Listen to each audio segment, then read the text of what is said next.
Now students, our next topic will be the relationship between empirical and molecular formula.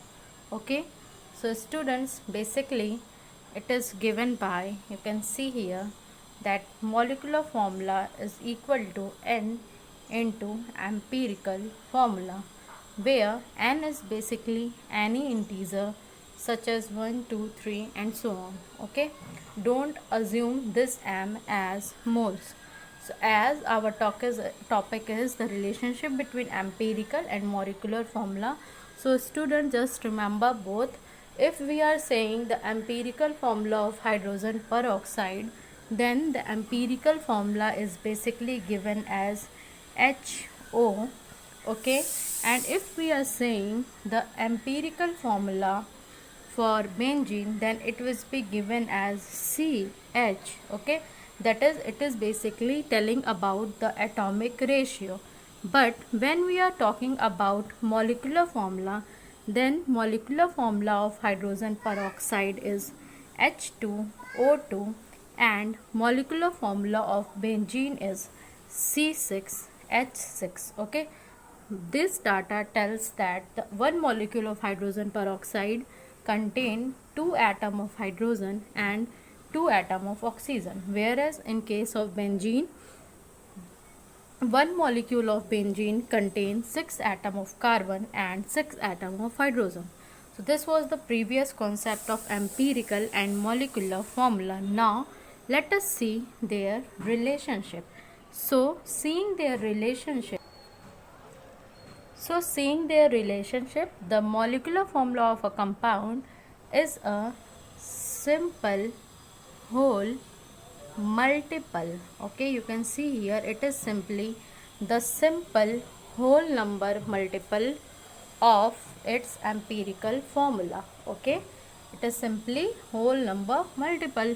So if we are saying that hydrogen peroxide has the empirical formula like HO, so if we are talking about its molecular formulas, and then the molecular formula of hydrogen peroxide is basically H2O2. So you can see that this is a simple whole number multiple. Okay, now students, the formula is given as molecular formula is equal to n into empirical formula. Okay, where n is any integer such as 1, 2, 3 and so on. So from here you can conclude some data that whenever n is equal to 1, then the molecular formula will be equal to the empirical formula. Okay, now if n is equal to 2, then students, molecular formula will be equal to 2 into empirical formula. Okay, and for calculating the value of n, so whenever we are going to identify the value of n, for this what we have to do is we have to keep molecular mass above and we have to get the ratio of molecular mass to empirical formula mass. Okay, so this is about the relationship between the empirical formula and molecular formula. Okay, students, you can better understood this. Suppose that if we are talking about we are talking about methane. Methane is basically CH4. Okay, so basically its molecular mass is, you can say, 12 for carbon and 4 for hydrogen, so it is 16.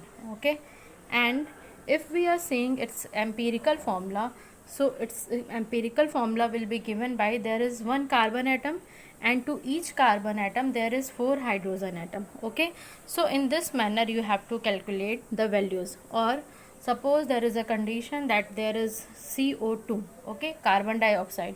So as we all know, the molecular mass of carbon dioxide is basically 44. Okay, and if talking about its empirical formula will be CO2 is its molecular formula, and if we are talking about its molecular formula, so basically it will be that to each one carbon atom there is 2 oxygen atom. Okay, so in this manner you have to solve this, but later on also we will discuss 1 or 2 questions so that the concept will be very clear to us. But before that you have to just make note of it, whatever I am teaching, and just show them on my WhatsApp number. Okay, thank you class.